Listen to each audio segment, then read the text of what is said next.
Yeah, it was in high school. It was the only time I've ever been put in cuffs. I wasn't arrested, but I was detained. Um, what a stupid decision that was. Oh, me and all my homies.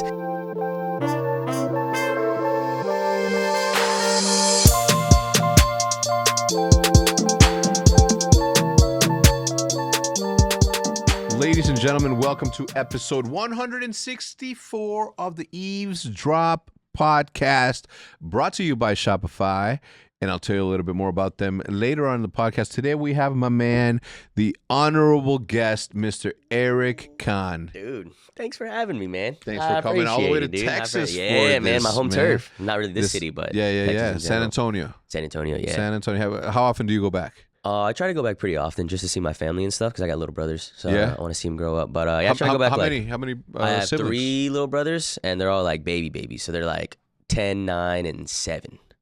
Sorry, you were saying you have siblings, and you have how many? Yeah, I have a sibling. I have 3 siblings. They're all a lot younger. I grew up like an only child for the most part, and then got a stepdad later in high school. So I have a 9-year-old brother, an 8-year-old brother, and like a 7-year-old. Hell brother. yeah. 6. Yeah, my mom just like pumped them out 3 little kids. Yeah. Fucking cutest All little boys? guys. All boys. All Yeah, she wanted a boys. girl. That's why, and she just gave up. She just kept trying. And gave That's up. good though. So you visit often, but your life is not only in LA, but it's made in LA. Yeah, I guess so. Yeah. I guess so. Yeah, that's where I'm based at right now. Yeah. How long have you been in LA? Almost 3 years now. Coming up on 3 so in not like that a long. month. Yeah.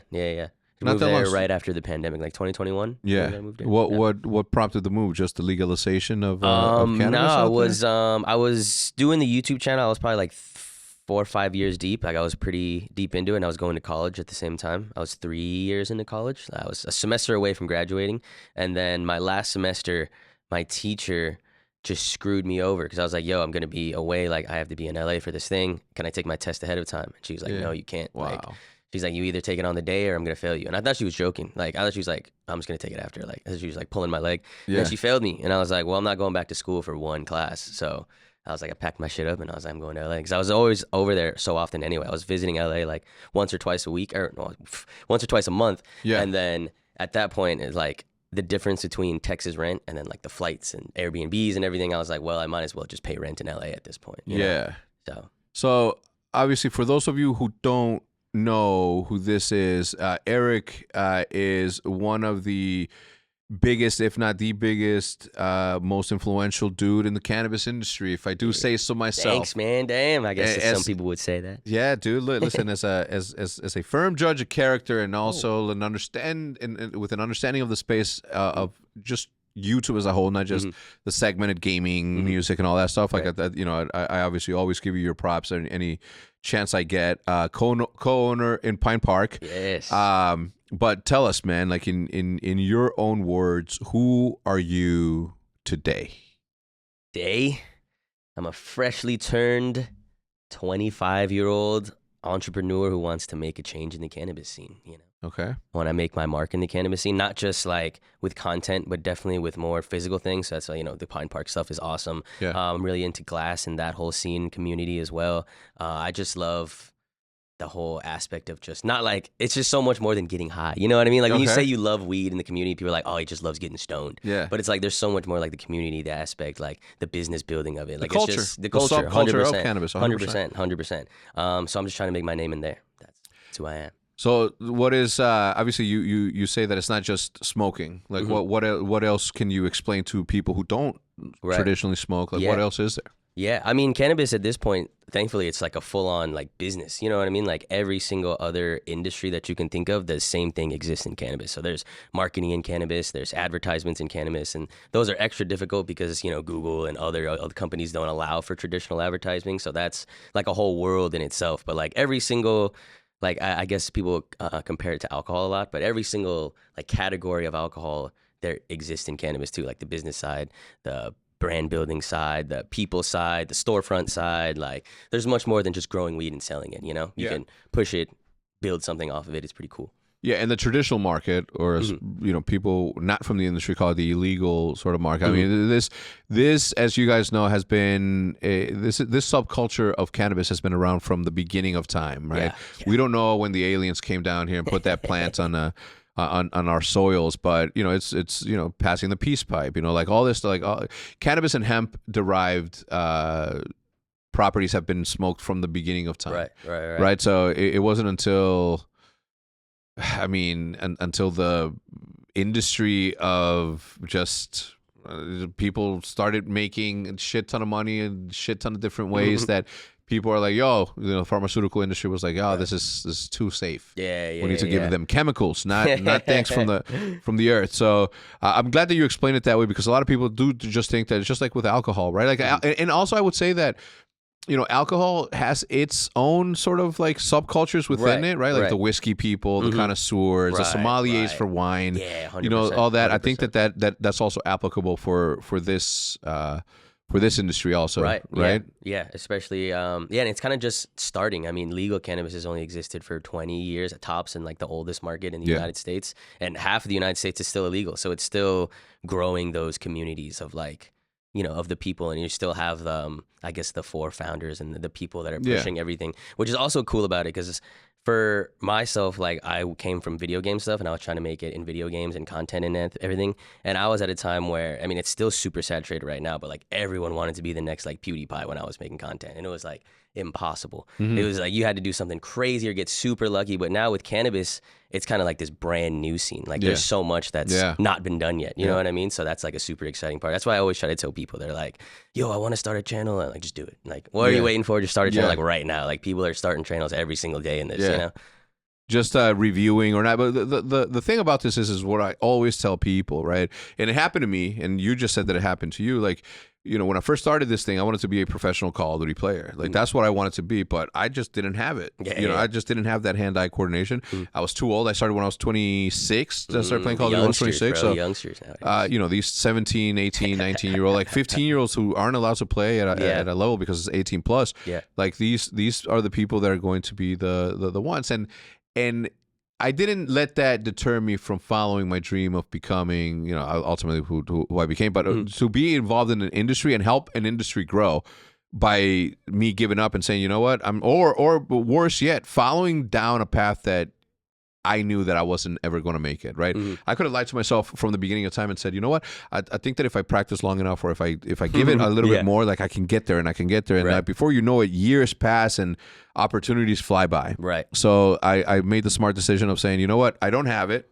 I'm okay with saying that I don't have it, right? I'll still compete and I'll still play, but I just don't have it at that level. So then I started to help people who were at that level. And that's when, sort of like everything else started to become a thing. But what I tell people all the time is that you don't have, like, just because you want to be a Call of Duty creator doesn't mean that you can also, that doesn't mean that you don't get to also be a professional fisherman on YouTube, or a fisherman or a carpenter on YouTube. Like other hobbies that allow you to live out a life in which you don't have to report to anyone and still work on a dream for yourself. And that's what you did. Yeah. Thank you. I kind of, it just kind of happened. You know what I mean? It wasn't really like, I didn't start it with the intention of like, oh, this is what I want to do for a living. Because I was still going to college at the time. It was just. What were you going to college for? Marketing. Okay. Yeah. Oh, so perfect. Yeah, it worked out, I guess. But yeah, I was just creating content. I didn't really have a vision, because at the time there was only really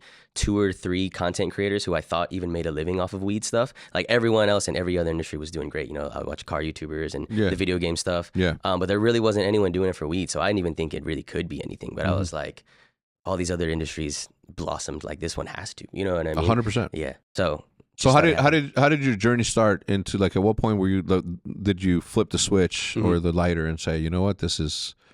Like, what was your first weed video? It was cannabis-centric video. Yeah, it wasn't even cannabis. It was an LSD video. I was tripping acid. Yeah, I was. So during high school, I was making video game stuff, transitioning to trying to find like different games, because I think the dream died from Call of Duty too. Like I was playing game battles and shit, and I was like, kind of getting shit on. But I was like, I still enjoyed playing the game and everything, but I was like, maybe pro gamer's not the move, but maybe like YouTube gamer, or like you can still have fun with it, just not be at the top level, And I gained a few thousand subs off that, but it was just so impossible to be seen almost, you know? And then I think senior year of high school came around. I was graduating and I just really stopped playing games that much. I think that's when Call of Duty became like jetpacks and boots off the ground. So I was like, man, I don't really play games much, but I still like uploading YouTube videos. I still love doing content. So I'm just going to get a camera. I got like a $300 camera off like a little website. Yeah. And I just started, I was like, what do I really do? Yeah. It's like I just hang out with my friends and smoke weed. Yeah. Like, fuck it, I'll record that. Like, there's like, what else is there to record? You know what I mean? So the very first video, I remember seeing Adam22 at the time posted a vlog. Shout out like, Adam22. Yeah, he posted a vlog that said Long vlogging locks. my acid trip. And it had so many views. And it wasn't like the craziest thing. And he never showed the acid or anything. And I was like, wait, I could like show the acid. Like, why not? Like, I'm gonna trip acid on YouTube. Fuck it. Yeah. I was like 17 or 18, use my name and shit. Like, I put my name. Address. Yeah, pretty much everything you're not supposed to do. But I was like, I don't know what I was thinking, honestly. Yeah. But I was just Well, like, you're fuck tripping. it. Wasn't thinking at all. Yeah, I was Yeah. tripping. So I recorded it, uploaded it, and it took a while, honestly, for it to get any traction. I was just uploading for that first year to like 10 people, 5 people at a time. You know? Really? Yeah, I think it was like a full year to reach like 8,000 or 9,000 subs. Okay, but just so we're clear, you for a whole year, your audience was really just like 10 to 15 people. Yeah, 100%. And you still said, you know what, those 15 people, I'm gonna entertain you. Right. Yeah. It And- was kind and of for a year you did that. Like, a lot of people that start streaming or that, like they'll look at the numbers and then they'll be like, discouraged. Yeah, I honestly get the same taste still. Like, I don't turn my numbers on when I stream. Because Yeah. when it goes down like 50 people, I'm like, oh, what am I doing wrong? Yeah, You know, I start yeah. tripping. But yeah, it still fucks with me, so I can completely understand you, Yeah. you know, if you're like beginning and stuff. But yeah, it's super easy to just, not super easy, but it's like a skill that you learn, I would say, to just like turn the numbers off and you just like keep grinding and see what, and like check back in eventually and you're like, oh, okay, this video kind of worked. Like, I'm going to try this style. You know what I mean? Yeah. And that's how I kind of grinded it up first year. And then obviously, like at what point do you realize? I mean, obviously, it took you. You said a year to get like 8,000 to 9,000 Yeah, 9,000 subs. subs, Like, yeah. what sparked that influx of going from 10 to 15 to 8,000 people? I think it was just a snowball effect. Like, I just got lucky with a YouTuber recommendation. You know what I mean? And I think the goal for when that time comes, because you'll probably get lucky. Like, if you just keep throwing shit at the wall, like something's gonna stick, right? If you upload 100, 150 videos, like maybe you'll get 1 or 2 that hits an algorithm. But I think the goal is to have a backlog of content. So when people watch that one video, they're like, not just blue balled. And they're like, oh, they only have 1 or 2 videos to watch. So they go back and they're like, oh, this guy has 100 videos that are pretty sick. So I feel like that's what happened. It was like 50, 60 videos and I think it was that first acid video that just randomly hit an algorithm. And then people were like, wait, this was your first video? Like, cause it said, this is my first video, like chill out. Like that was the first words in it. And people were like, whoa, this is like kind of good for a first video or whatever. And then, yeah, they were just watching. So I think, yeah, 0 to 8,000, 9,000 subs took like a year. And then from day 366 to the end of year 2, I hit 100,000.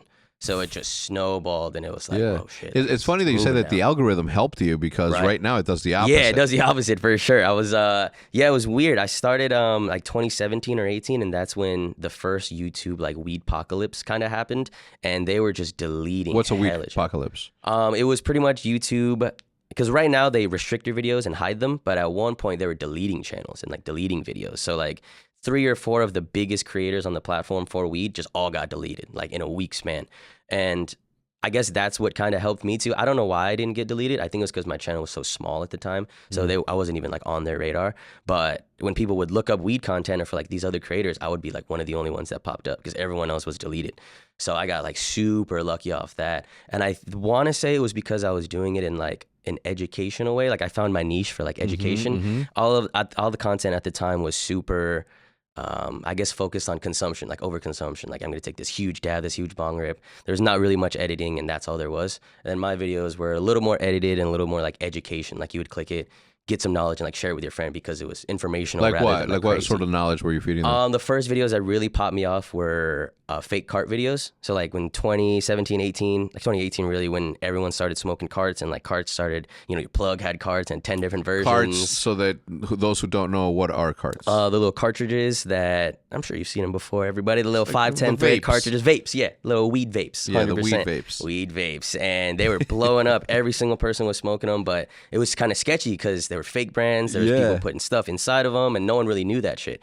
And I was like, wait, like, what are y'all smoking? Like, how do you not know this? So it was more of like, I feel like I was doing like the community a favor almost. I was like, guys, stop smoking this. Like, please. I didn't even want like any fame or clout off of it. I was Yeah. like, I just want y'all to be safe out there. Yeah. Like, y'all are smoking some crazy shit. Yeah, like what? What sort of crazy shit was it? Like what's so bad about? There was, well, you just don't, with the illicit cart market and just the illicit market in general with like drugs and stuff, but it's especially bad for cartridges because you can really put anything in there and people will smoke it because like with like weed, you know you have bad weed, right? Or if you buy any other drug, I don't know about any other drug, but I'm sure there's good and bad qualities that you can see like with your eye.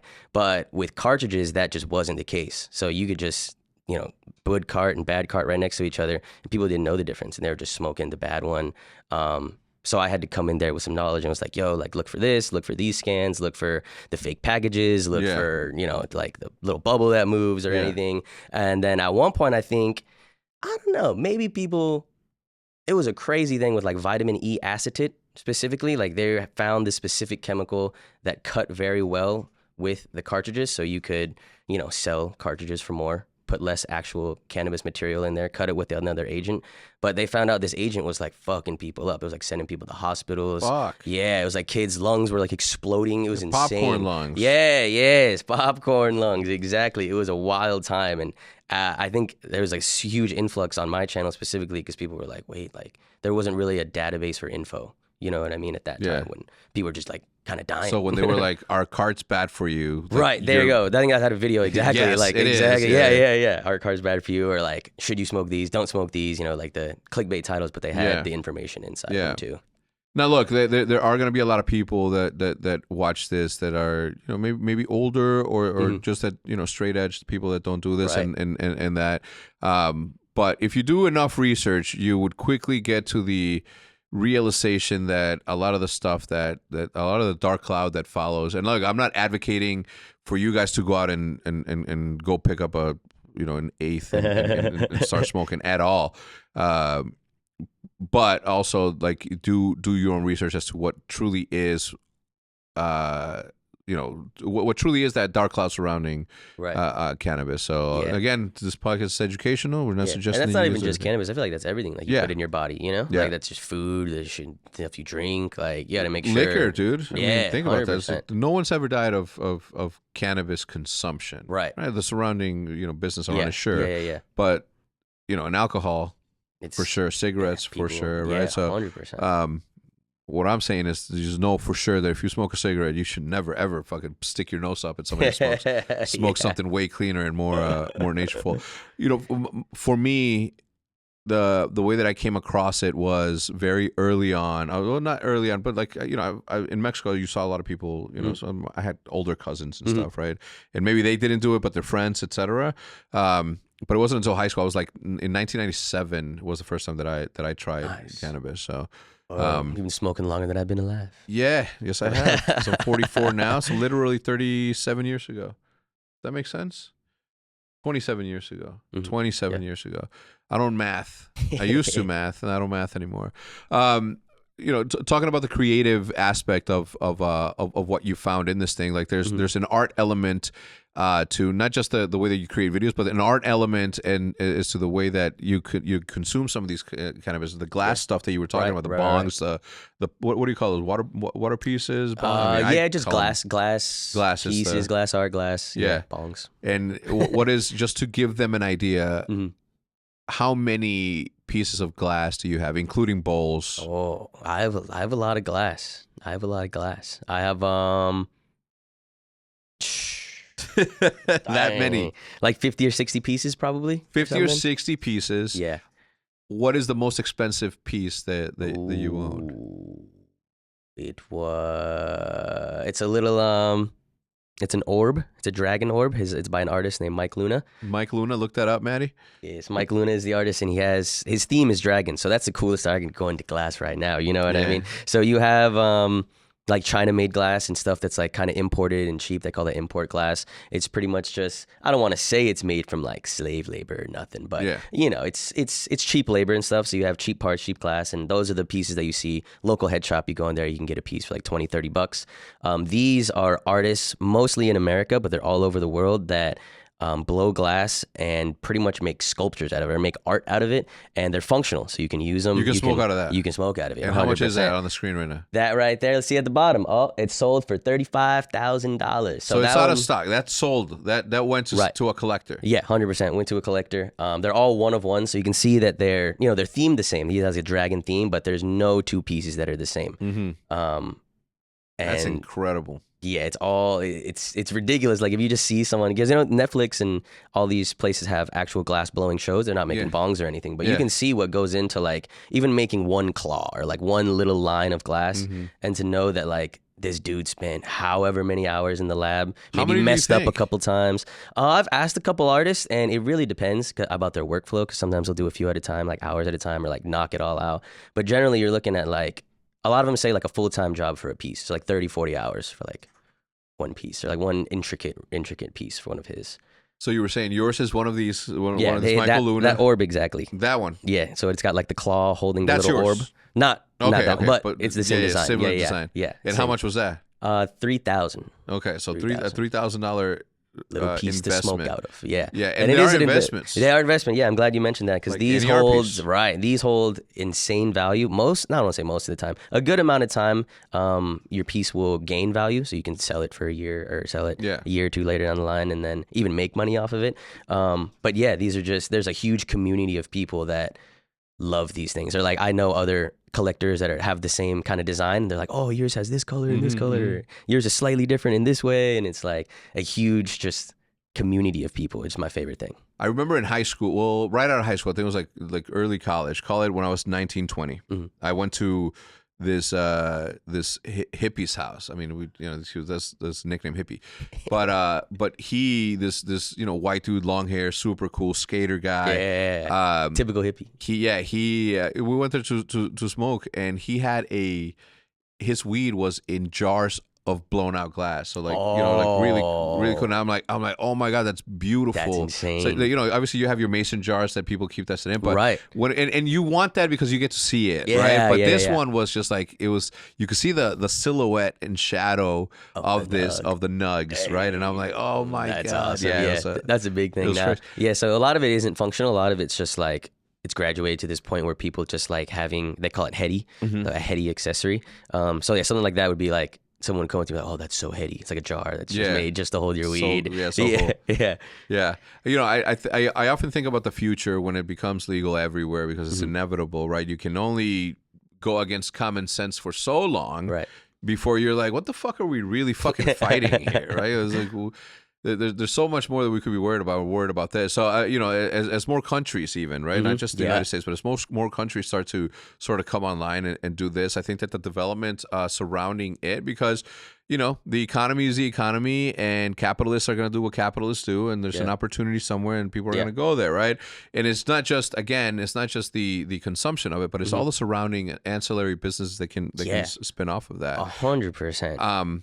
Obviously, you are a content creator that is also an entrepreneur because of the businesses that you own and the business that you thrive. Is there anything that you work on outside of cannabis that also like has captured your mind? Because you have the car channel, right? Yeah, I like cars. I like cars a lot. Cars is probably like my second love if I had a thing. Cannabis is my first. I really enjoy cars, like automobiles, fucking going fast, you know what I mean? Because I feel like there's maybe it's just community. I like things with community, but I feel like a lot of community-driven stuff. Right. And I feel like cars is especially that. You go to like a car meet and you just talk shit with people about cars for a few hours, That's probably one of my favorite things. Just like anything that has a lot of hardcore dedicants to it, like I like to be involved in that. Like, hey, let me get in that, In your early days, did you ever, what was like your scariest moment when it came to like, was it getting caught by your parents, a teacher? Oh, man. It's probably here in Texas for sure. Just because you have to look over your shoulder all the time, you know what I mean? It was in high school. It was the only time I've ever been put in cuffs. I wasn't arrested, but I was detained. What a stupid decision that was. Oh, me and all my homies, we it was like fresh after high school or whatever, not after class, and we were just trying to smoke, get a little baked. And here in Texas, there's a lot of school districts have like the community football fields or community like Yeah. pool areas, Yeah. like where they have the meats and everything. So we're like, damn, we don't have anywhere to smoke. What if we pulled up in the pool and smoked there? And I was like, that's a horrible decision. But I was, but I was just kind of young, I was 17, and I was like, damn, How that many- sounds how kind many of fun. I think we had to take 2 cars, so it was, Okay. yeah, we were deep. The We were squad. deep. Yeah, we had like 8 people there for surely. And I remember pulling up. We parked across the street because we thought that was smarter because the lot was empty. We were like, we'll park across the street, walk across. So as we were walking across, we all get out of the car, and I'm the one that spots it because I'm like paranoid. I'm sketchy. I feel like I'm the only one that's paranoid. I'm like, come on, guys. I'm looking around, and there's 2 cop cars coming from like down the hill. Oh my God. But they have no lights on or anything. And I'm like, and I tell my friends, kind of in a worried way, I'm like, there's 2 cops like coming this way. And of course, they just freak out. They start sprinting in like all different directions. And I'm like, oh, we didn't have to do that. And their lights come on immediately. Yeah. Like as soon as my friends start running, their lights turn on. And I'm like, fuck, do I really want to run? Like, I don't have anything. I didn't have any weed on me. I think my friends ran because maybe they had it. But I was like, wait, like, I can just like talk to them. Like maybe I'm trespassing, I guess, but I'm not even inside them in the parking lot. Yeah. So I think me and one other homie were like, we just looked at each other and we're like, we're not going to run. Like, fuck it. We'll just talk to him, I guess. So all my other 6 homies run. They pull up on us 2 with the light shine. They put us in cuffs immediately. It was like nighttime? Yeah, it was nighttime. Oh, It was okay, nighttime. It was like okay. evening time, getting dark. So they're like, yo, like where are your friends going? I'm like, Yeah. I don't know. Like I genuinely have no idea. I thought we were all gonna like meet up or rendezvous, and I like, have no idea. Like I have nothing on me, officer. Like we were just gonna like hang out or something. And then I remember they said specifically, they looked at me and they're like, your eyes are looking a little low, a little red. And I was like, I'm Asian, I don't sir. know. Yeah, I don't know what you're talking about, man. Like you can search me or whatever you want. Like I don't have nothing. And I remember they put me in the back of the car. And it was getting late. Like it was a whole ordeal. It was a couple hours. And I remember I told my mom I was going to be home at 8. Oh. And it was like 7:30. And I was Oh. like, what the hell? Like I can't tell her I'm like in the back of a cop car. Like I was trying to think of like all the excuses in the world. And I asked him, I was like, yo, like I'm not like getting arrested or anything, right? Like after a certain time. And he was like, nah. And I was like, do you think you could drop me off at my mom's house? Yeah. And they did. They dropped me off at my parents' house. I was like, thanks, guys. And then my mom saw me like getting out of the cop car. She was like, what the hell? Like, what's wrong with you? And I was like, nah, my friends like got into some trouble. They dropped me off. I'm Yeah. good. Yeah. Yeah. But yeah, I was just in the back of that cop car for like an hour or 2, like detained. And I was just questioning because I didn't even have anything. But I was like, wait, am I going to go to jail? Like, yeah. it was fucked up. It was fucked up. Yeah, because you don't know. You're not. Yeah, educated at you that don't point. know. I had no clue that I was going to get in trouble for my friends running. And I was like, The man. Pop Brothers hadn't been saying, shut the fuck Yeah, up. exactly. I was chatting for sure. Yeah. I You was were- chatting, just trying to make friends with them. Fuck. Yeah, dude, I don't know. I mean, the second that everybody started running, I would have been like Yeah, but like, I can see that's what I felt like. I put my hands up. It was like a TV show. And I Yeah, like it's ran like- around, I looked around. I was like, dude, where'd everybody go? Just the spotlight from the street light on you. It's like everything else is dark. Dude. Yeah, no, Nuts. that's those stories are the ones that will live on forever, man. Yeah, for sure. And during college, I just felt like my luck was almost running out because I had friends that were like going to jail slowly. Like I had a friend that go to jail for this. And I was like, dude, I can't just keep making content in Texas. Like that was another thing that, flew me to California was a reason. Cause I was like, dude, this is going to run out or something. Now, when you move out to California, did you know anybody? No, not really. I knew like industry friends and like kind of people, you know what I mean? There's like people that I had like acquaintances with. I think, to this day, the person that I hang out with a lot is one of my homies that moved out there. Like one of the only people that I knew out there when I first moved out. But I had no family out there, barely any friends, just like industry kind of friends. Yeah. But nothing that I would like hang out with like, yo, come over. You know what I mean? So I had to like build that out for the first year. That's why I got a dog, to be honest, because I was like, man, it's kind of lonely. Kento. Kento, yeah. Yes, the man did no travel. He didn't travel. Nah, no travel. He's had a little babysitters right now. He's chilling. Oh, hell yeah. I love that, man. So, well, you guys are in town because we had the Mavericks, dude. the Optic Mavericks night last night. So That was thank you awesome. for coming out. First basketball one, you said? Yeah, that's our first basketball collab. We've done the baseball one, as you know. We're about to do the sidekicks, which is indoor soccer, which is super cool. There's an MLS team out here, right? We have the MLS, which is right across the HECZ quarters. okay. I'm pointing Josefo and Matt because they used to work out of there. Eric, give me a second. Let me say hello to our sponsor. One of my favorites, Shopify, who always comes back to the podcast, and we certainly appreciate that. We have been using Shopify for years now, and currently even to this day. My wife uses it on her Live and Jude dog leashes and bandanas business that she does. So whether you're a small business, big business, from going from your first sale to the holy shit, we just did $1 million in sales, Shopify is your place to be, because Shopify is not only the most easy to use, but it's also the global commerce platform that helps you sell at every single stage of your business I just mentioned, right? From an early stage business as we were back in the 60, 50 days, all the way to today when we're just selling through the roof thanks to the support from you guys.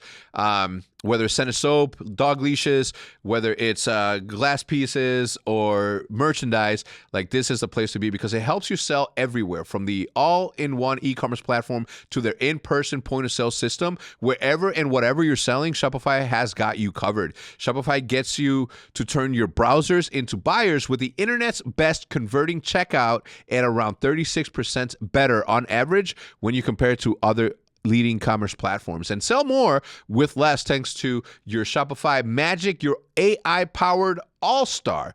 If you guys didn't know, Shopify powers 10% of all e-commerce in the United States of America, and Shopify is the global force behind Allbirds, Rothy's, Brooklinen, and millions of other entrepreneurs like us of every size across 175 countries. Plus, Shopify's award-winning help is there to support your success every single step of the way, because businesses that grow with Shopify. And right now, if you sign up for a $1 per month trial period at shopify.com/eavesdrop, all lowercase, put in the link in the description to make it easy, but it is at shopify.com/eavesdrop, all lowercase. If you go to shopify.com/eavesdrop right now to grow your business, no matter what stage you're in, Shopify can do it for $1 per month trial period, but I can guarantee you're going to sign up for the rest of it, because it's so easy to use that you're just going to use it as seamless as it is. It just makes it a lot easier for you to focus on your craft or what it is that you're providing for your customers, your people, your fans, your supporters, anybody there. So go ahead, listen up, go there right now. Link in the description, shopify.com/eavesdrop, all lowercase, to sign up for a $1 per month trial period. Go there now if you're interested in that. Back to my man Eric Hahn. But I'm excited for it because, you know, it's just, again, the market of esports is this really, like, there's a lot, like in the cannabis industry, right? Like it took its blows and and people got wiped out and all that. Same thing's happening with esports, right? When crazy money comes in and they see like a land grab opportunity without doing any research, et cetera, you know, you try to diversify, and that's what happens. But across the street from the headquarters, there is the Dallas, the FC Dallas is what it's called. Oh, okay, gotcha. But where I was going is that, you know, esports is in a really good place from a viewership perspective, from an interest perspective, from a fan base perspective. It's still very much thriving and growing. It's just that the market side, the financial side of it, that's a little bit more, you know, like weird. Catching up to it, or it's a little bit. I just think that the only things that are happening that's wrong with it is the you know, the investors, you know, that put a lot of money into this thing, like, aren't seeing their returns fast enough, and in some cases they're not even seeing a way out of the hole that they put themselves in with with brand new, you know, esports brands and all that. You know, I just thought it was going to be like a new NFL, like a printer or something like that. Yeah, I mean, you know, obviously we have a mutual friend in Rain. You know, I'm sure that he's mentioned his views on this thing, but you know, like people like his brand and Face Clan, like those, again, there's, you know, the viewership is there. If they turn on the cameras, people are there. But as you saw, like the business side of it, it's not, and it's not their fault. Is you know, the business people side that's at fault. So, you know, as we proceed, I mean, I'm seeing everything that I'm seeing in esports. Like I sort of saw happening with cannabis as a whole, just because of how quickly the valuations like skyrocketed. Right. In some cases, they're definitely worth it. But in others, like, nah. I mean, you see MedMen, right? Those was like, what's that, $2 billion valuation at some point? A few years ago. Now it's nothing.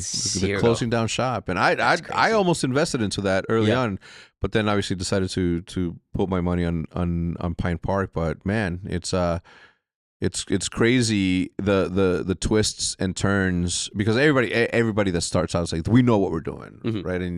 And what you can't account for is the human element of their enamorment with how in love they are with a particular part of a story. And and then how blindly they'll follow that. So Yeah. we're seeing it everywhere. Again, I personally still very bullish on the cannabis industry, especially because it's so young. Like it's super. you like day one begins when it's legal. Right. Right. And right now, Mm-hmm. as to how big it is right now, like this is when you should be laying your seeds for future massive companies. So. Yeah, it's gonna be crazy. I mean, Germany's legalizing in a couple months, and that's like almost 100 million people that are just being exposed to it all at once. Yeah. You know what I mean? Like that's insane. There's gonna be German influencers and content creators and brands that like come out of nowhere. You know, it's gonna be like a whole ecosystem that spawns, and it's cool because I'm glad you mentioned earlier about like not really giving up on your dream, but maybe pivoting it to something around. Because some people maybe want to be like a pro gamer, but then like you walk around the optic office and you can be like an observer, you can be a producer, you can be like, you know, you can still work in gaming,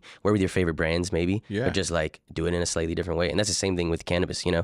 Everyone wants to start like a dispensary or their own weed brand, and it's like, you don't have to do that. You can make some content, you can do some marketing for these guys, you can do some photography, videography, like there's so much to just explore. There's plenty of work. Right, yeah. That's for sure. In the building phase of industries, there's plenty of work. It won't be what you want at first, but it can develop into that. And if you truly are passionate about that, why wouldn't you want to do that? Right, yeah. The difference between making $120,000 doing something that you don't like and making $60,000 and doing something that you absolutely love and would do for free, like that's a massive difference. Yeah. And if you measure everything in happiness, as you should, then it's a really easy decision to make. Yeah, in my opinion. Yeah, for sure. And yeah, the pivot is the most important, man, because you know, had I followed my dream of being a professional gamer, like I'd never had it. And and for me to go down and chase down that dream, knowing that I'm lying to myself, right, like would have been the most detrimental thing that could have ever happened to me. Yeah. 100%. So I'm glad that I did pivot. I'm glad that you pivoted from gaming to this thing. Hey, it's crazy. I'm glad that you're diversifying by also doing your car channel. Yeah, and there's so many different things to do. But the gaming stuff is cool too, because weed in general is just cool because every single other industry has like weed kind of sprinkled in. Like every artist smokes fucking weed. You know what I mean? There's a lot of athletes that smoke weed way more than they can admit. You know what I mean? Every single industry there's weed smokers. So I think when it really like pops off federally legal, like it's going to be like in every single other aspect and thing. It's going to be crazy. Everything negative that you have ever thought about. I mean, I'm not making light of the fact that because of its illegal nature, that you know a very dark side of business has happened in the past, right? Yeah, the you know, the distribution of it, you know, all that. That's obviously very dark. But the only reason that it's dark is because it was forced to be this illegal substance, right? When it isn't. It's categorized the same as heroin. Crazy. The fuck? Crazy, you can't insane. even do research on this plant that everybody who is a scientist agrees has no detrimental value besides the fact that maybe the way that you consume it, the smoke, obviously that's not good, right? But that's what hash is for. Less smoke, less abrasive. Yeah, for sure. And a quicker skyrocket to get to where you're trying to get to. Right? Yeah, but at the same time, I don't want to like be one of those people that says weed's for everybody, because I 100% know people that, you know, not really can't handle it, but it just doesn't interact with their body in a good way. You know what I mean? So it's like, I think it's good for most people, and I would want everyone to try it, but I don't want everyone to smoke weed like all the time. You know what I mean? Yeah. But I think it's a tool that could be used like way better than it is now for so many more people, you know? Yeah. Look, I again, we're not advocating for you to go out there and do your thing. Like, if it chooses you, then it chooses you. Right? It's the way that I always saw it. But, you know, for a very long time, and because of our audience, right? Like in like the early 2010s, right? 2010 to 2017, you could even argue, like we were very, very much private about us smoking, right? Right, for sure. Because we had a very young audience. But, you know, with our audience, we grew, they grew. And eventually, now that it's becoming a little bit more legal and a lot of like the actual facts are getting out there and that. So, you know, it becomes a little bit easier to share this part of your life, right? And for people to say that it makes you lazy, sure, in some instances, it's like you said, it agrees with you a certain way. Yeah, for certain people it can, for sure. Yeah, some people it cripples them and they enjoy that. But for others, like it's just a cup of coffee, cup of coffee in the morning, and it's got, you know, similar effects. Maybe not necessarily the same caffeinated instance, but I don't know where I would be if I didn't have this. Yeah, 100%. And that sounds like, to some people, they're like, whoa, that's so like crackheadish, or like, are you serious? But it's like, you could probably say the same thing with like your morning coffee or like your matcha or like whatever your nicotine. You know what I mean? Like there's certain vices that aren't necessarily bad. Like they add. You know what I mean? So in a certain way. Yeah, and obviously I didn't back then. I didn't smoke as much as I smoke when I go to LA, right? But it was never like something that I felt like because I casually did it that my life was going to fall apart. And right. Like even a couple of years ago, right? If I would have told my parents that I like even as a 37-year-old, if I told my parents that I've been smoking since I was for 20 years, right? Then they would have had like their own opinions, very harsh opinions on it, and my dad probably would have been like, "This is wrong," and that, right? Because he smoked and it didn't agree with him, so he never smoked again, right? My mom, same way. She's, they like fucking the rock and rollers, man. People from the 70s. So again, it's not for you, it's not for you, but it doesn't mean that it's not for somebody else. Yeah. 100%. Talking about the creative aspect of this, are there any projects that you're currently working on that you're excited about? We have a couple things that are cooking on Pine Park that I'm pretty excited about. We have the podcast, of course, but we have a couple like more shows that are gonna be up there. You know what I mean? Pretty excited. Yeah, fun stuff. And it's like educational stuff as well. Maybe some travel stuff in there. But just like content. Content on the main channel, second channel. If some you merch this year. Some merch for sure. Good. People always. What about? And obviously I know the answers to these, but I'm just what are some of the items that you would like to release like that aren't necessarily cannabis? Is there trays, lighters, glass pieces? Yeah, all those accessories for sure. Glass is a big one. I have a company called Innova that focuses on like smaller glass artists. So we mentioned Mike Luna earlier. Mike Luna is killing it. He's one of my favorite artists. But the glass industry is very similar to the music industry, in which there's like a top 5-10% that kill it, make all the money, you know what I mean? The biggest names, verified on Instagram, all that. But then there's like 90% of the artists that are just trying to make it for their family, you know what I mean? Try to make a check at the end of the day. And they still make great work, you know what I mean? Their work is awesome. Sometimes they have been in the game for a while, sometimes they're brand new. And Innova, my company, just likes to focus on those smaller artists. We do weekly drops of like just like the little mom or dad that's like blowing glass in the studio, that makes still really, really good art, really quality art. Yeah. And we just like showcase that to a brand new audience. So, like they win, we win. Yeah. People get new art in their hands. Like I think like it's a win-win for everybody. For optic, there we go, Innova. Look at that, beautiful. We got some pieces. So those bongs are made from our homies over in San Bernardino. Which is dope. There's like some little walk cup bars. Dude, the photography is fucking awesome too, man. That's all you? That's all me. Hell yeah. Thank you, sir. Josef will be lending a hand out there? I wish. Yeah. That dude's busy enough as it is. Yeah, he's cooking. Josefo's a cooker. So Josefo, if you guys don't remember, Josefo used to work for me during the Huntsman days, right? And then Maddie came first and then you came? Right, so Maddie was my first videographer when I started the HECZ quarters, and then Josefo and I had been friends for a very long time through a mutual friend in fucking Oreo. I was thinking of his brother Enrique, but he's always been a good creator, right? And then when I launched Pine Park, he's like, "Yo, I don't want to do the gaming shit anymore. I want to go work at Pine Park," and I was done. Somebody that I know, easy. Little did he know that he would end up running, a business. But he's so far so good. Yeah, look at him over there, stoic, standing there, stoic.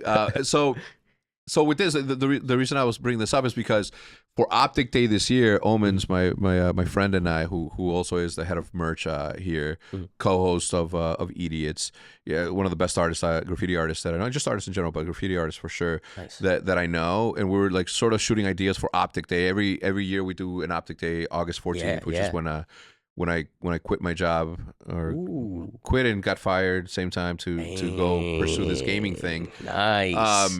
But for Optic Day, we do drops, and this year we're like, yo, we should do a drop in which we sort of collaborate with like My World, right? With Hector's thing. So I'm like, all right, so what if we do what if we go and do like a putter with Good, like a good putter for Optic Day, like Optic Day good putter. Yeah. Or we go to Guggen and we do like baits and Optic baits for Optic Day. Little hooks. And then he's like, yo, we should do something with Pine Park. And I'm like, like what? He's like, what if we do like glass or something and all that? And we're like, all right, well, talk to Josefo. He knows the answer. But I mean, the thing we're gonna tap both of you on the shoulder and get some Nova. Run it. That would be awesome. Optic gaming. So obviously. If you guys go to the website on Optic Day, it's going to be blacked out. Right? No, actually, glass is cool, right? We could sell them as flower vases or something. Yeah. This is more of like glass art. So maybe obviously not like the bongs, but like all the other stuff is categorized as we art. definitely need some bongs. You know That's what, for those who tips. Something. So I was thinking of like how Optic Day could be a little bit different, like we usually. But this time I figured I'm like, why don't we use Optic Day to not just celebrate us, but to also celebrate all of our friends and family from Optic can create. Man. So reaching out to a bunch of different people to sort of start the conversations around that. Obviously because of the gaming stuff and what we do, like obviously I'm not the sole owner of Optic anymore, so I do have partners that have their say in this thing, and directly doing something cannabis related they're going to be a little bit apprehensive because it's not legal everywhere. But we're not selling weed; we're selling art pieces. Accessories. So this should be a pretty. You have cool a favorite one. Optic Day you've ever had, like celebration? I think my favorite one so far was where I think it was last year when we did the jackets. Was that last year, Matt? The jackets? Okay, what did we do last year for Optic Day? I don't even know, bro. It's we've done we really only started the program of the Optic Day like where we celebrate and we actually do like an event or something like just recently. But I don't know what we did for Optic Day last year. But the jacket one. Which was it was 2022. It's like a varsity jacket. Oh yeah, the varsity jacket. That's 22. I'll have the one on the left. Yeah, you have the one on the left. That one was my favorite of all the drops that we've done. That varsity jacket, we did 3 different colors. Damn. One of them had leather sleeves. That was the most expensive. It was like $500 because it cost a lot to make. For sure. Our margin on those was like minimal. Like we only made like maybe $15 to $20 on that. But it was so cool. They were like, so awesome. Yeah. Nate's catching some heat, huh? He had an expensive little varsity jacket. Did you see that? No, Nate chat. Oh, the Gucci one. No, it was the Pokemon one.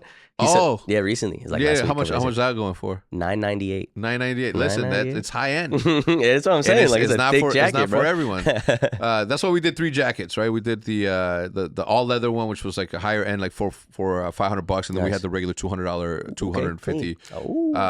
The Pikachu Golden Bear, but look at that! All the smalls are gone, all the XLs are gone, all the 3Xs are gone. Hell yeah! So all that's left are the extra small, medium, large, and like it's all leather too, huh? Yeah, that's leather sleeves. Like, and I don't know who made it, but obviously 100 Thieves has always done a really good job at sourcing all of the best materials. They went after that high end, sort of market, and sometimes it works, and as you can see here. So what was I just the people that have thoughts around that, like I also took that into consideration because I was thinking about the Gucci backpack that was going for like $2,500. They're like, who the fuck can afford this? It's sold out. So some people could. Some people can. You're like hating from outside the club. Can you get in? Yeah, exactly. So but I always Optic has always taken the approach of, we're for everyone. Yeah, we have something for everyone, and we'll always. So not saying that 100 Thieves doesn't, because they're obviously very very thought out into the way that they do things. So, but no, I didn't realize that he was catching some flack for the Pokemon one. It's just always online. When anything's expensive online, there's gonna be some people chatting. Yeah, collabs like that are super cool. Yeah, that's awesome. We got approached also to do like an anime drop, and for me, I'm like man. Although a lot of our audience is into anime, Hunter x Hunter, fucking all the other crazy shit. I wanted to do one that was relatable to me, right? And I wanted to do it was either an Akira collab or no collab, or it was an Initial D collab or no collab. Oh, Initial D, right? So I was like, if those aren't it, and I'm like, man, how many of them really know about? Are you familiar? I know Initial D, but I don't know Akira. You don't know Akira? You never watch Akira? No, never. Listen to me right fucking now. Oh, shit. Download that shit. What do you travel with? An iPad? I got my laptop. All right, listen. Before you board your plane today, download Akira. It's a series or what? No, it's just one. It's a movie. It's a movie. Yeah, it's about racing. Oh, It's well, I've seen this. I haven't seen it, but I've seen like the artwork. Yeah, of for course, it. bro. This artwork. I mean, when was it? 1988. I was 8 years old when this came out. I didn't watch it until I was in high school in 1997. No, 95, 97. So give that time frame. But as an artist, I saw this thing, and for the life of me, because computers didn't exist back then, or they did, but not at the digital level that they do now. Right.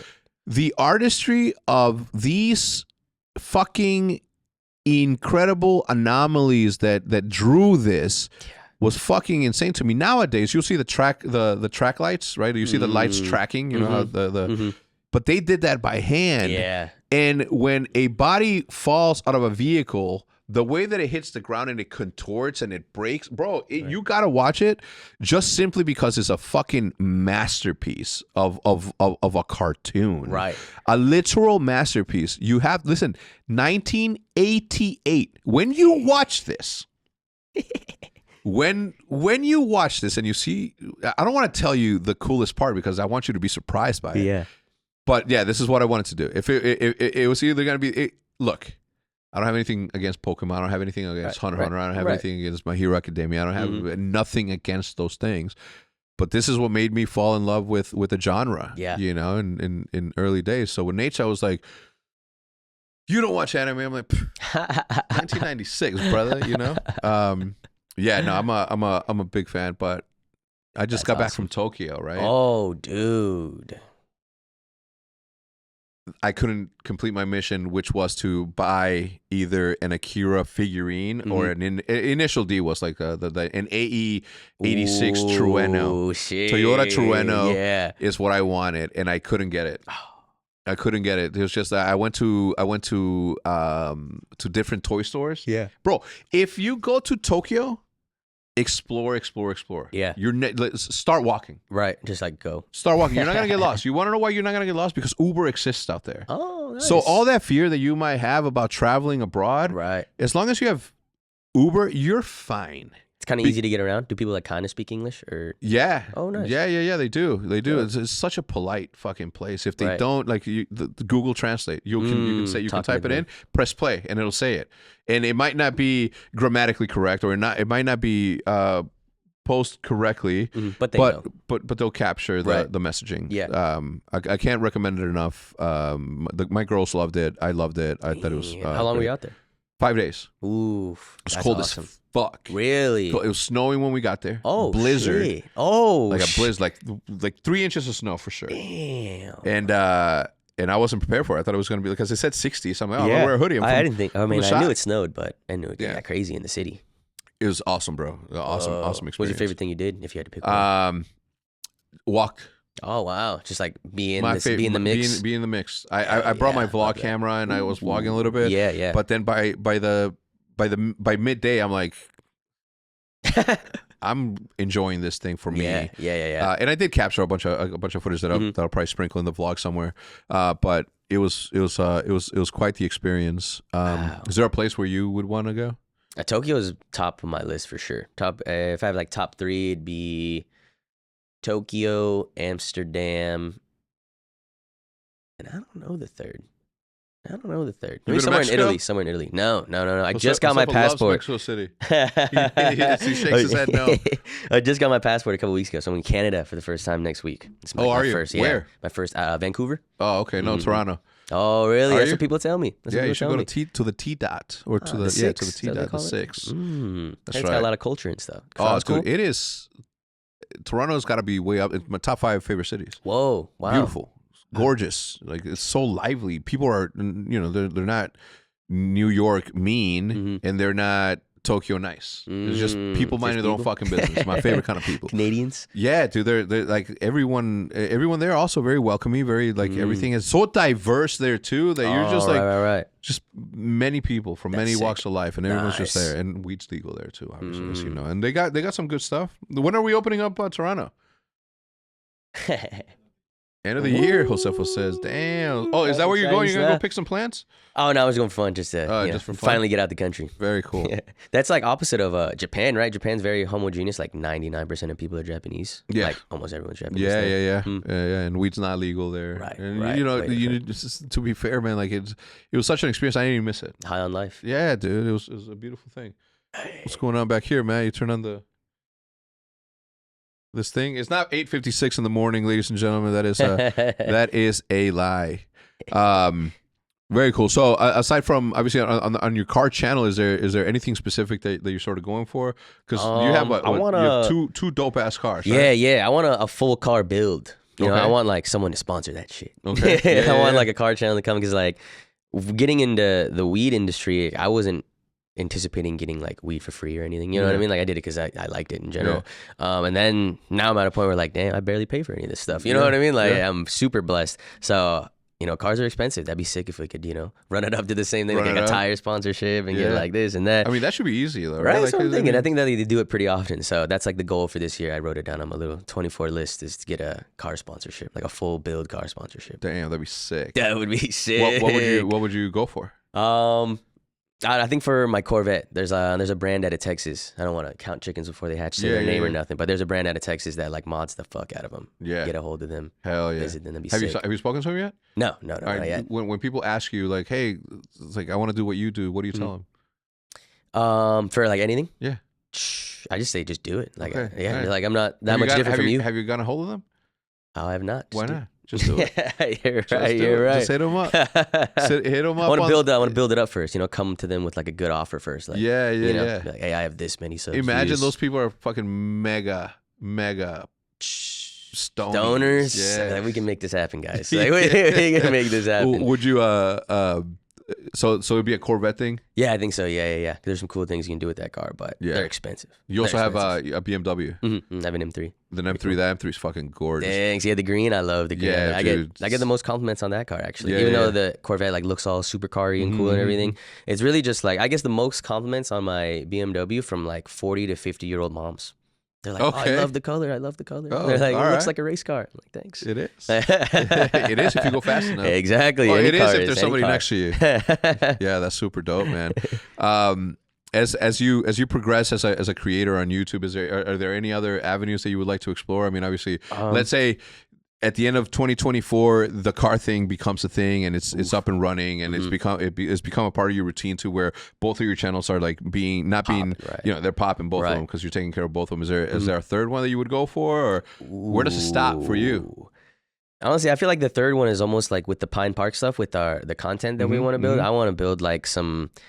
Because, you know, I don't want to say, but like Vice kind of fell off, you know? Vice was like the thing for a while. They had like the crazy documentaries, but it wasn't like the craziest. I feel like they didn't have the craziest budgets. It was just really well-made stuff, you know? Like a couple people behind the camera and stuff. So like, I feel like if Pine Park pushed in that direction of like documentary style, you know what I mean? Content that's just educational for the people. Absolutely. That's what I want to run for sure. Absolutely. The land races, like those to me were always the best ones. Right. The land races, because, you know, walking through the hills of Colombia and then seeing fucking plants. Or traveling, or I don't know, someone mentioned it. I think it was in a live stream. They're like, Eric, you should be like the Guy Fieri of weed. Yeah. I was like, fuck. Like, not the Gordon Ramsay, because he's like, you know, really in. Gordon Ramsay has like a different intensity, but Guy Fieri's more about like a lightheartedness, like travel around, like show you what you're missing kind of thing, and what you can't see. If we set you down, right? If we set you down and put 3 different strains, would you be able to name them? Not name, but smell the difference for sure. Yeah. Or like, I'd be able to tell the difference 100%. Maybe not like get the exact Let's say name. one full week, you're doing the Pine Park Smarties, you're smoking the what else do we have?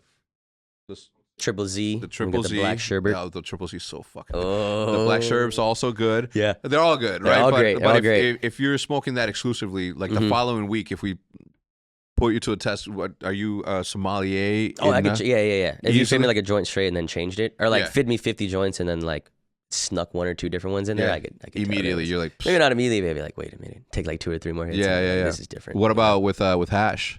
Hash is easier for sure. Yeah, hash is way just easier. Cleaner, right? Yeah, it's way easier. It's like a more distinct taste. A lot of the times weed, like bad weed, just kind of tastes like flower burning in a way, you know what I mean? But if you have really good flower, then you can definitely tell the difference between good flowers and each other, you know? Yeah. So there's distinctions. So on the weekly drops that you do with your company, like is you do that weekly because that's how long it takes to make a certain amount? And No, not necessarily. I just like having like a schedule. Okay. Like when people know it's like, oh, it's Monday at 420. Like it's you know something what dropped. you know what you should do? Yes. You No, I should don't. do Whatnot.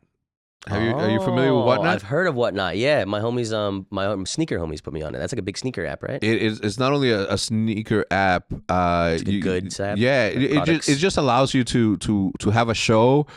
You know, everybody can go to the store and buy your shit, right? But that's where it stops, right? But imagine if you have a live stream in which you're like, all right, this item is up for sale now, and then you have that interaction, and it's like it's you remove the machine from it, or a level of the machine from it, and it's like a direct relationship with the person, and it also becomes a game, where like you put something up for $1, and then people are like, it's up for $1, and people, all right, I'll buy it for $1, and then from there it goes up in increments of like 5 or 10 or whatever, and then we're like, I really want it, and then you're like, and it becomes like a game. It's a live one. That's cool. It's super cool. It's super cool. I got introduced to it through Rob Turkla, who does the Guggen stuff, but also like he's had unbelievably massive success selling like trading cards, like baseball cards, football cards, that's like a huge industry. sports memorabilia, just in general, from jerseys to like everything. Wow. And he's like, "Yo, you got to do this," and I'm like, "Why?" He's like, "Well, one, it's a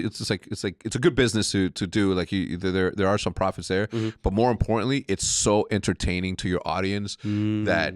You just it adds an element to the purchase, right? Right. Adds like a relationship to the person. Yeah, when people support you by buying your glass or your T-shirts or that, like that's love, right? And there's never, in my opinion, there's never been a really good way to elevate that besides writing a handwritten note, like thank you, right? But when people are buying because I sell art on there, like my artwork. When I sell it, like it just, man, it makes me feel so much better that somebody like not only wanted it bad enough, but also that they were entertained in it. And now there's a relationship because we had a moment in which I personally gave this to you. Right. You know what I'm saying? Right. So that's why I'm in love with that platform personally. Damn, that's awesome. Yeah, I'm super big on like anything that brings people closer to creators. I think creators are just like the next iteration of business in general. Yeah. Like, and if all entrepreneurship or e-commerce in general, I think it's just going to be a lot of creators and stuff. You know what I mean? Especially because, like Mr. Beast, people are like, kids love buying Mr. Beast instead of Hershey's because it's Mr. Beast. You know what I mean? Yeah, Feastables or whatever. Yep.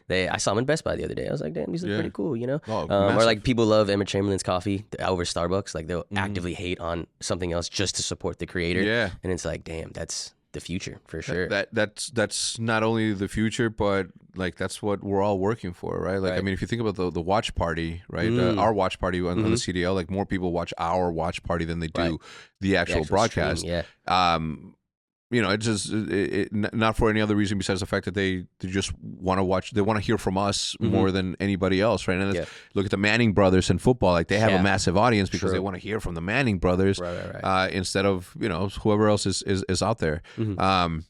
And I think that's where it's going, especially like and it goes for everything, right? Like think about tequila, think about like all the other products that influencers have. Everything. You'd much rather buy it from someone that like you can see their face and like you can almost shake their hand. It feels like rather than I mean, think about Huggies, right? The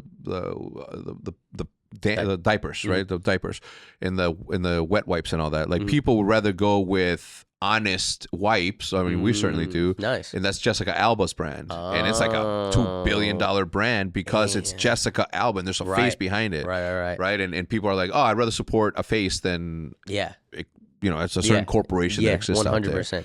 So, and they did it used to, I feel like not influencer marketing, but celebrity marketing used to be kind of corny because they would just hold the product and that's it. But now it's like their actual brands and they're like involved more. They're talking about it, right? Organically, right? Like, instead of like LeBron holding up toothpaste and it's like, oh. Like, cool, but if LeBron had a toothpaste. Yeah, exactly. I think like with Valkyrie Ray, like Valkyrie Ray, when she did her makeup stuff and like she geared it towards gamers, like I thought whoever like was managing her at the time like did her a little bit of a disservice because she's so fucking big that it should have just been makeup. Everybody, should have just been makeup. Right. And if you're a gamer, like, oh, and we also have this blue light protection shit, but this is my makeup. She's so big she could have like been rivaling the Kylie Jenners and all Right, that, and right. or the Jeffree Stars. Yeah, you know what I'm saying? yeah, 100%. Yeah, so I'm deeply in love with this world that we sort of started to create back in 2010. So anytime I see somebody successful like you in your own sector, and then veering off to other and diversify, like that's what the game is about. Yeah,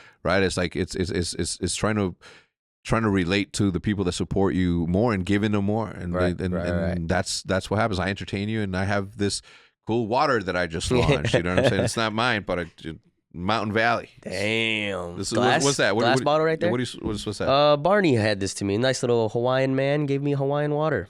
Hawaiian volcanic water. Yeah, Wakakia. You feel That's like Seth and them. That's all they wanted. I'm like, they're like, yo, it's like, yo, we don't want Osaka no more. We want this Wakakia. It's like the price difference. I'm like, I'm not putting that in the budget. Like, I'm gonna put this in the budget. No, hell no. But for me, it's this one. I bro.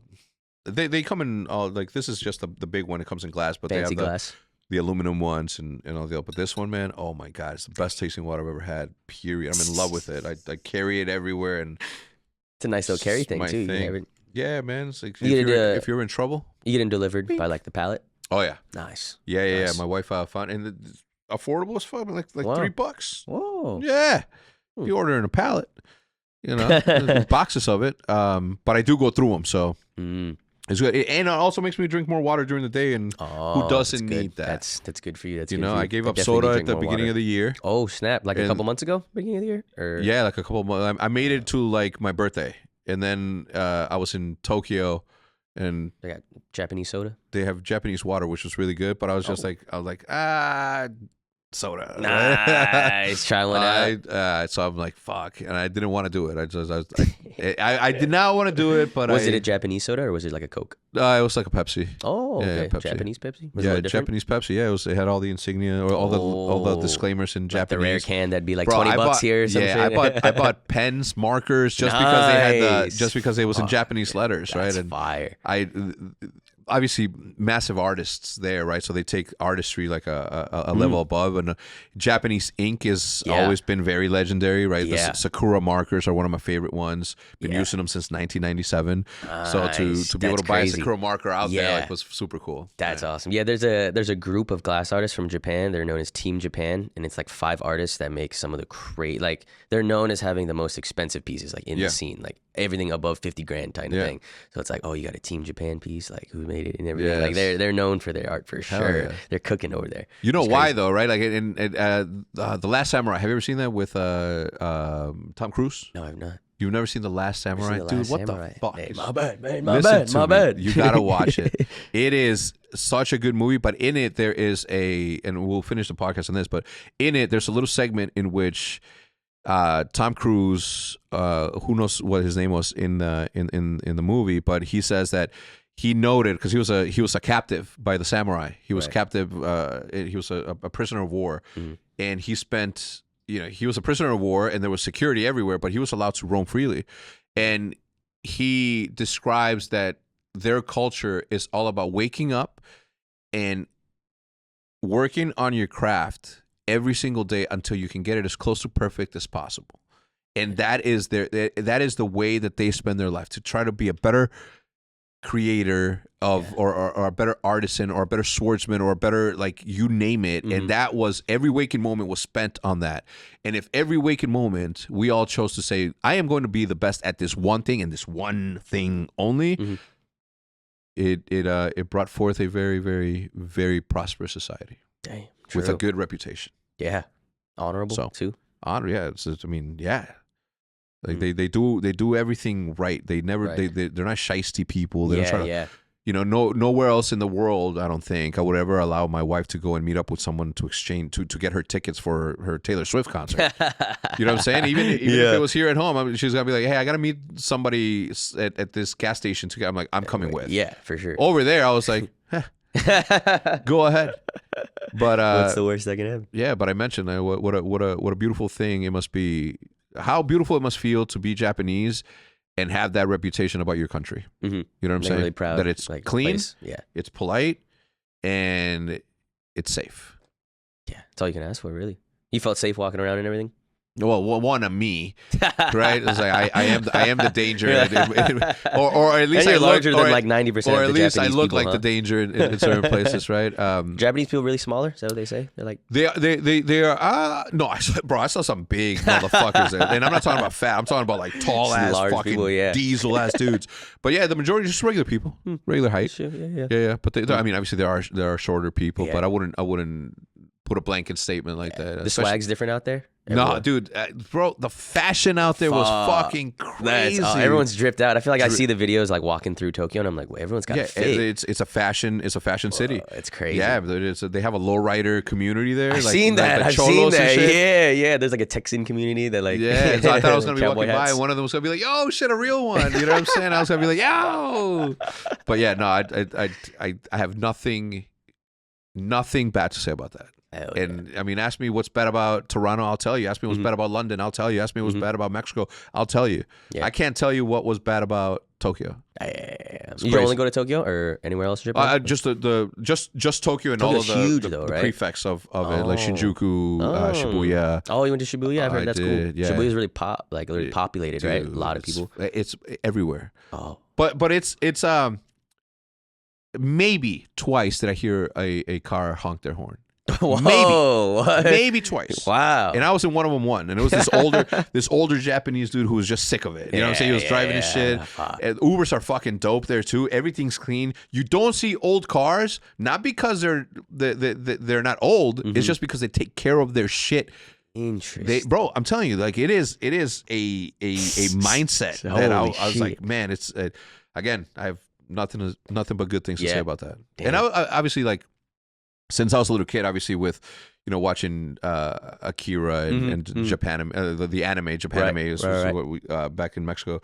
But like my dad and I would watch Samurai Sunday every Sunday. So like for me, the karate and like all that has always been like this mythic. Like those were my superheroes back then. You know what I'm saying? Alongside all the regular ones. But I've always been a big fan of not just their artwork, but their culture and what they stand for. So me getting to go there was fucking super, super cool. Damn. Yeah, highly recommended. Oh, I had sushi there. I had sushi there once, and then we had Kobe beef. Ooh, bro, it was man. You guys should do the munch out there. Oh, that'd be an episode. Yeah, well, you can't smoke though. Right? Yeah, true. I'm sure you can find it. There has there's a glass artist I know that has like glass drops out there. So there's people buying $10,000 pieces. So they have to smoke. They're not just keeping I didn't smell it. I'll tell you what, I didn't smell it. And I was walking around at night. I was walking around through like alleys and all that. Yeah. You can smell it in most other cities, huh? You walk around. I mean, you know what Even here in Dallas, we were walking around. It's decriminalized here. Oh, yeah, interesting. to a certain extent. Up to like an ounce or something, right? I would do my research. Yeah. That's why you know what? I don't touch it. True. If I'm in Texas, I'm good. Don't even show it to me. God damn it. I hate the smell. Disgusting. Yo, keep it away. Devil's lettuce. Yeah. Any closing comments, my brother? I don't think so, man. Thanks so much for having me, bro. This is awesome. I always wanted to be on this. Long time coming. Big fan of yours. Likewise, man. It's crazy. I'm gonna keep up with your ventures and try to support as much as I can, and we'll see where this thing leads us. Can't wait to see, man. Thank you so much, bro. All right, man. Thank you so much, guys. All of this information is gonna be listed in the description down below. Be sure to follow and enjoy the content. We'll see you guys next time. Peace.